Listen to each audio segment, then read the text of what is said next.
Welcome to our talk.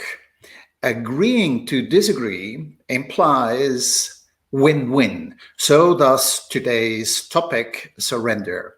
My guest is Dori Michelle Beeler in America.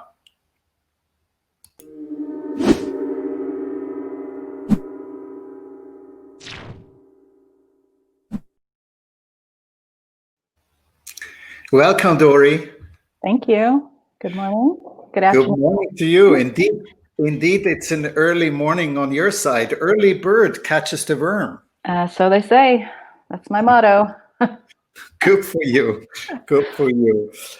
For the viewers, Dori is across the ocean. I'm here in Switzerland, hence the time difference. Dori, I'd like to say a few words about you, how we met to our viewers, and then I'll come to you. Dori has, by the way, is it Beeler or Beeler? Beeler. Beeler. I have this proper German pronunciation. Yes. Yes, and I'm okay with that too. Trust me. I meant to ask you a long time ago, never got around. So here we are. Dori Beeler has a PhD in anthropology, in medical anthropology, I believe. That's correct? Correct. She has made a number of publications, very important publications for the Reiki community. Don't fret, dear viewers, I will not talk about the heady intellectual stuff of these publications. I will list them, though, in the description below in the YouTube video and also on our website, if you're interested. I will also later on in this half hour towards the end, I will blend in Dori Beeler's internet site. We did, of course, meet. She's also a Reiki teacher, a Reiki master. So we did, of course, meet in context with Reiki. And dear viewers, I also don't intend to speak about Reiki per se. If anything, Reiki will be an illustrative subject of discussions. I'm interested in Dori Beeler as a person and in the subject we are going to discuss, but not so much putting emphasis on Reiki as such. But the environment in which I met Dori, of course, was a Reiki environment. And it was very much in context with her scholarly work. In fact, Dori has written an important paper, as far as I'm concerned, with the name Reiki as Surrender.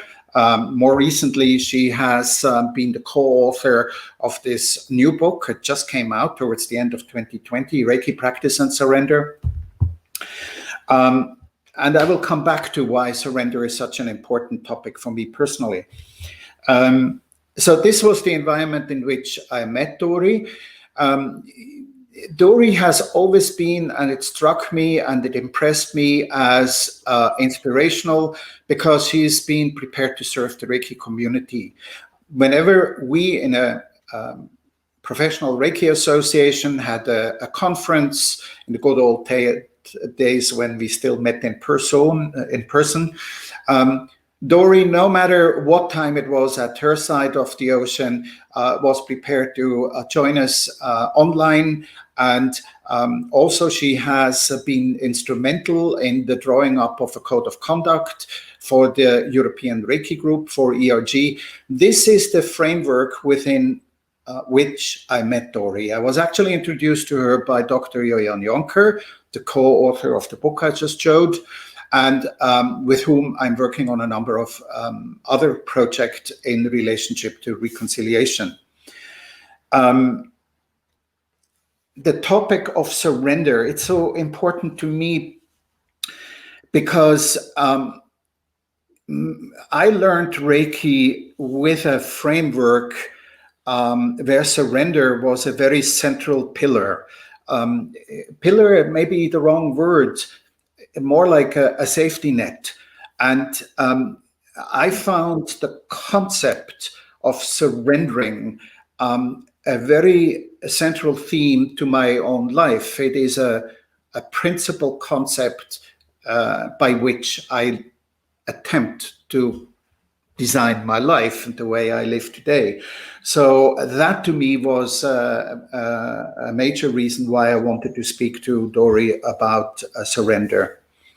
I intend the next 20 minutes, 30 minutes, I intend to go in two directions. I have in my mind, at least, we can of course follow or not, put down the segment letting go of control, of authority.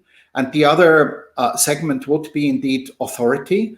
If we're letting go, if we're surrendering, to whom, to what authority is there? So these are, in my preparation, the two segments I have thought I bring up during this conversation. Dori, maybe you know the joke about the neurologist who has a brain tumor, and he wants to operate on his own brain. It's kind of a contradiction, I feel, and an oxymoron almost. And you are by definition, and how I met you, a scholar. Scientists, they want to know how things work.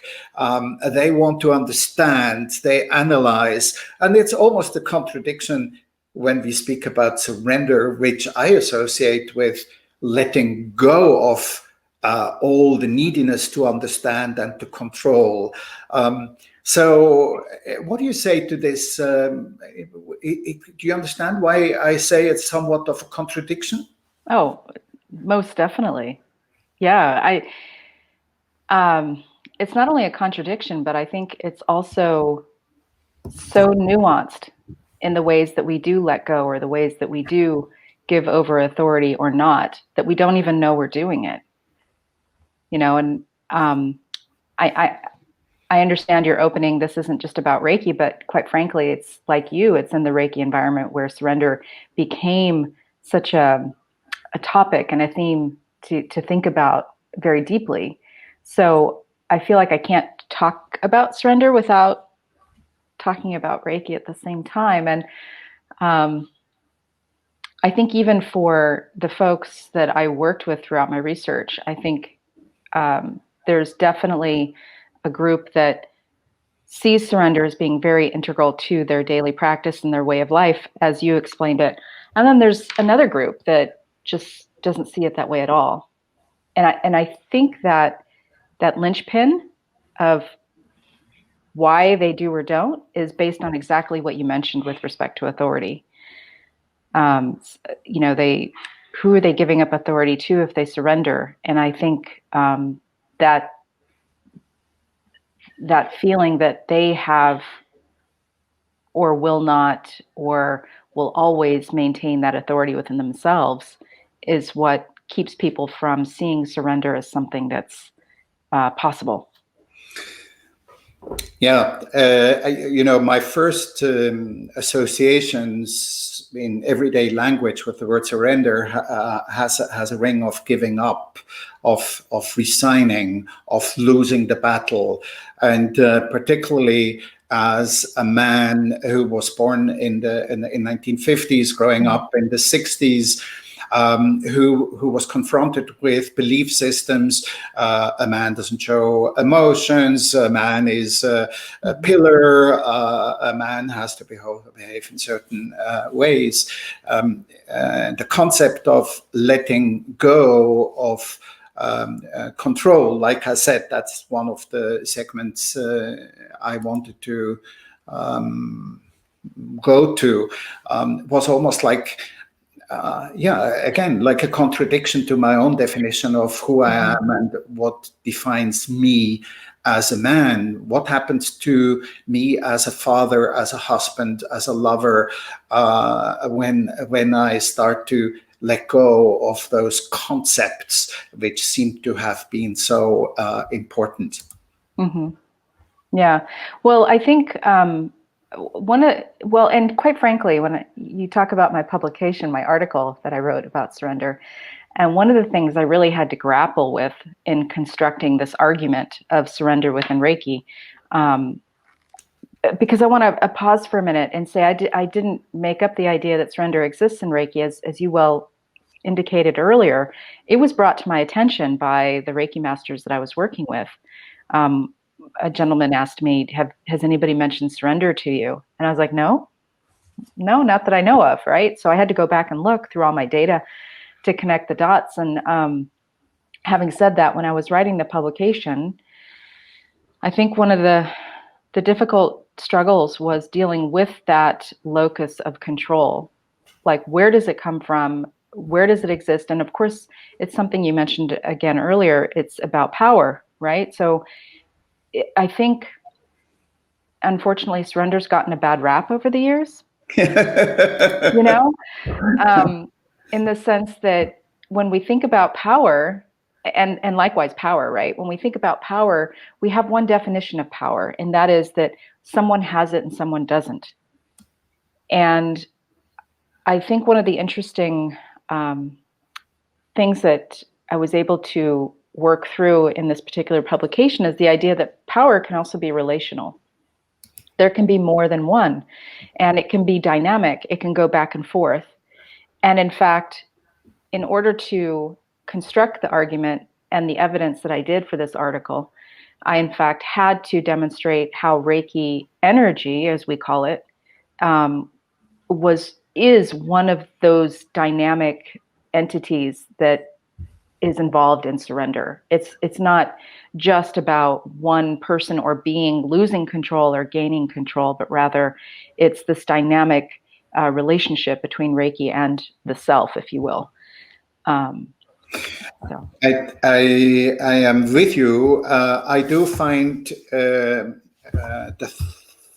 thought relating to Reiki somewhat difficult, because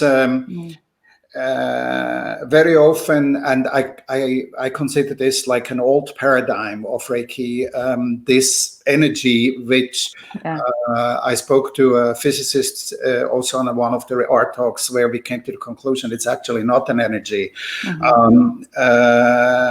is often attributed certain ideas and concepts, even like power, in the best possible way, or healing in the best possible way, where we can argue whether this is actually true. But you said just now something very interesting, which I find also in the reconciliation process, where it's got like a bad rap, because people often think that there is a winner and a loser, like you said about those who have and those who have not the power.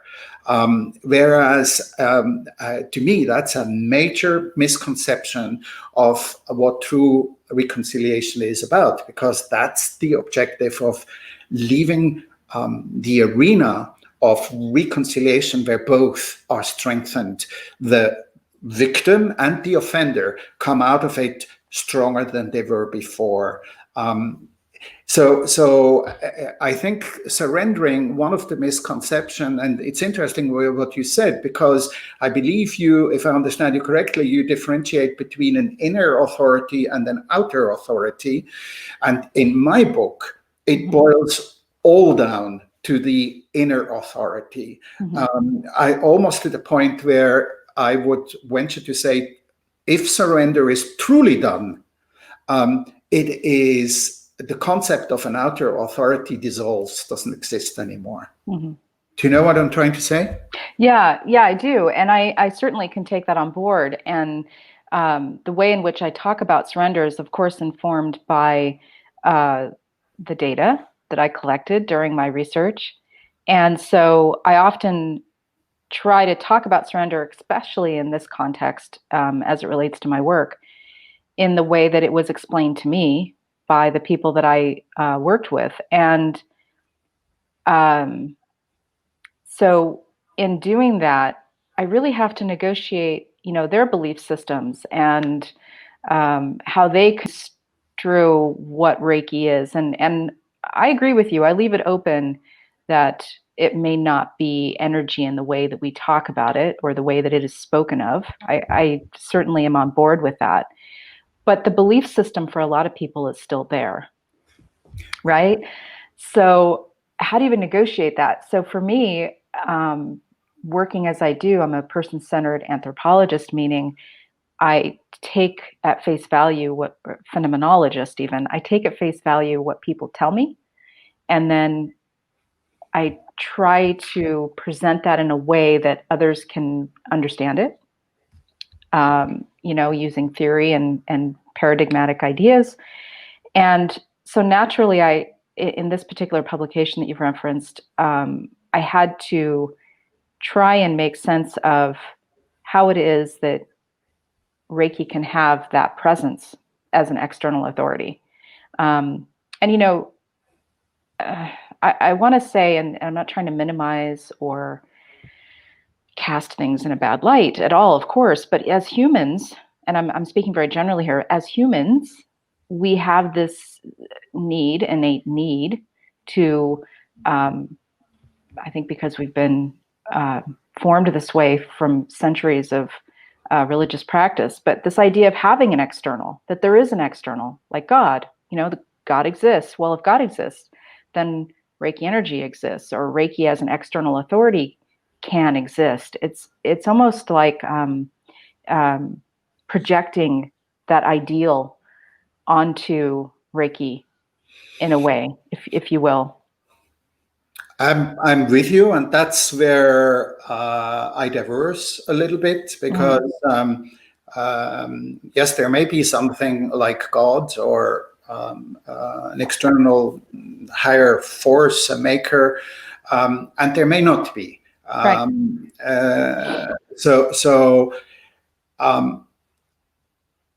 I would like to show you, in order to illustrate maybe my point, something which I've prepared for you.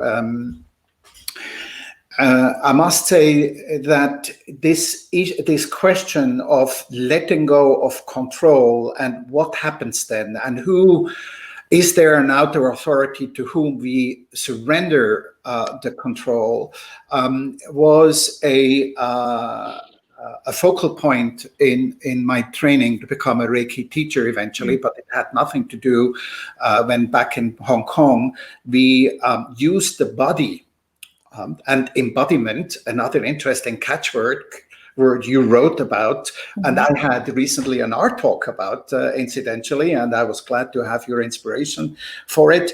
But back then, some 30 years ago, we used the body as a tool, so to speak, to experience what it means to control and how much we are subject to ingrained belief systems that there is a God, that we have to behave in a certain way, and so on.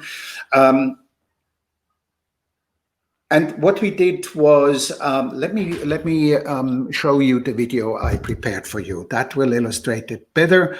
I'm going to share the screen with you. Let's see, like this.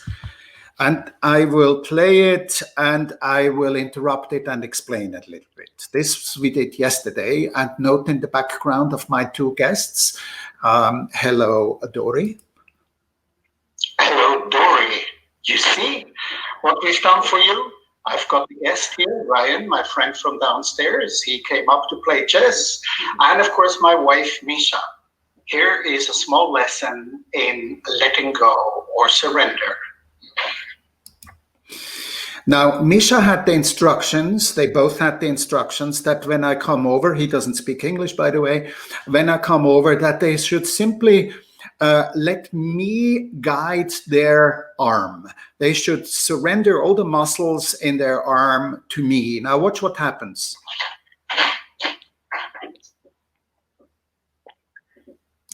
Did you see how I had to tap Misha's elbow to remind her, no, don't keep it that stiff. You promised to let go of your muscles so that I am in control of your arm. And if you watch the movements in Misha, they're almost like digital, on, off. And it's letting go of the control, then resuming control, this contracting again, also the muscles, and letting go. That's what gives this almost like digital movement.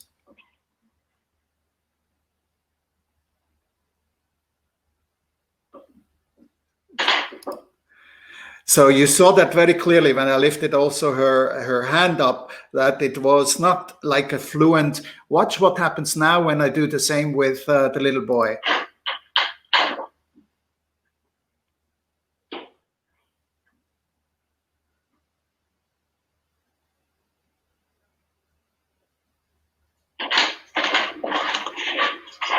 Thank you. That's fun. Yeah, that's fun. He came up yesterday, and I had this idea, and I made this short video because back in Hong Kong, we would lie on a table and we would have colleagues holding our legs. Each leg is held by somebody, each arm, even the head. And individually, they move my limbs and my head. And the objective of the exercise was that I let go of all my control and let them. And that actually is an interesting experience because you're confronted with reflexes, with inborn reflexes, and you want to let them go. And this is like the example that the ultimate control is the letting go of control, surrendering to it. Actually, the concept of control dissolves altogether. That's what this exercise, and to me, when this happens, when that happens, that's sometimes a difficult process, then it's a very blissful, joyful experience of self. It is a form of an enlightened moment.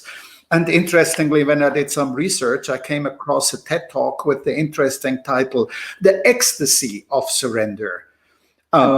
So when you're in that stage of letting go of the control completely, it is an almost ecstatic, it's a spiritual experience. Mm-hmm.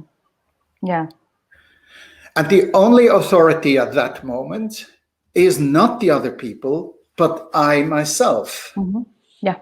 It's completely within myself. Yeah. And that's, and I see your point exactly. And if I'm not mistaken, I believe one of the conclusions of my publication suggested that so letting go, as it were, in this group that I was working with, certainly spoke to an external authority. But once, as you put it, that surrender had taken place, there was an amalgamation, if you will, between these authorities. And what was outer and what was inner now just become one authority. And it's probably a little bit difficult to wrap the head around, except that, you know, Reiki is a spiritual practice. And I think what you're talking about, you're saying it in a different way than I did in my publication, where in fact, when those two authorities merge, as I put it in the article, that's when that true spiritual moment takes place. And that's getting to something else you started earlier on with, like, what are we surrendering to, and what comes of that, for what comes of that for most folks, at least the ones I was working with, was kind of a re-celebration or I want to say animation of the self, in the sense that they re-centered around what mattered. And I think that's what spirituality does for us. It brings us to that place where we focus on what matters. So anything that was, as my participants, my friends, I should say, because they do become friends, don't they? After you spend so much time with them, and it's a good thing. But you know, they no longer cared about things that they described as ego driven. Right? So for one individual in particular was like, I love my grandson. I value every single moment I have with him now, unlike ever before. You know, and for another person, it was, you know, not caring about career. For many people, it wasn't about career success anymore. It was about personal, intimate success, how they felt about themselves, how they projected themselves into the world. And I think you're right. By surrendering, what they did gain was control. And I think that's where you're going with a lot of these ideas. And I couldn't agree more. There is a sense of control that is achieved by surrendering. It's almost like walking through the fire to get to the other side where the reward is. Yeah. Very nicely put. And I think you put focus also, yes, Reiki is one of the practices in the world helping us to find spiritual answers. And in your words, I heard you say that one of the insights of this spiritual practice is that it's a delusion to separate myself from the others, that we are truly, at the end of the day, becoming one. At least that's what I projected into your words. Yeah. Well, I'm okay with that. I'm certainly okay with that because, also fundamentally at the end of at least our spiritual practice that we share, is that sense of connection that we're trying to achieve, not just with each other, but with the planet, with the world, with, whatever it is that matters in our lives, that subjectivity that comes with it. So I'm happy with that idea. For certain. And many viewers may not know you, but and you just gave me cause to say the following. And Dori lives what she says. She serves humanity and others, as expressed, for example, in her work in the Reiki Home, which is exactly that inclusive kind of spirit, accepting each other and letting go of preconceived opinions about each other, but seeing respectively, being prepared to listen and talk to the other person and learn. And that's, of course, exactly the background of what our talks is all about. Yeah. One thing I have to kind of bring to the conversation, with more importantly in supporting your tagline of agreeing to disagree. And that is, I just need to say, because it's kind of my professional obligation, I think, that not everybody agrees, at least within the group that I worked with, agreed with surrender. And I think as the months and the days go on and the years pass, I've become more interested in understanding why people disagree with the notion of surrender. And of course, I think it goes back to what we talked about earlier, is that idea of power and having control or not having control. Of course, I did have a very lengthy discussion with one of my dear friends who was not in line with this idea, but still supported the work I did. And I would just love, after all these years, to go back and have that conversation in more depth and say, tell me more. What is it about this notion that doesn't work? Maybe one day that'll happen, but I'd be interested in talking to people. I think having said that, there was one conference seminar that I gave with Yoyan. We often work together. And if I recall, in one of our seminars, there were some folks who, in a similar way to what you said earlier, maybe didn't see the notion of an external and, in terms of authority, and just spoke of it as an inner authority, which again, I think surrender is a very personal, intimate experience. So if that's the way it's conceived, then, that's fine. And again, I think the way it's received and the way it's conceived and constructed for each person comes back to that belief system. Yeah, I think that is, I'm glad you added that. And I think that is a major challenge. And I think it is a particularly emphasized challenge in society today, that polarization happens in so many places. And what I hear you say is, and it's worthwhile talking to the other side, to the people who are of a very different opinion to yours. And what I find, I recently had a conversation no less than with a doctor in chemistry, and she is very disgruntled with her government, which she feels like with the pandemic is moving back towards a dictatorship she experienced earlier in her life. But the point is that she said, and I stopped watching the main media.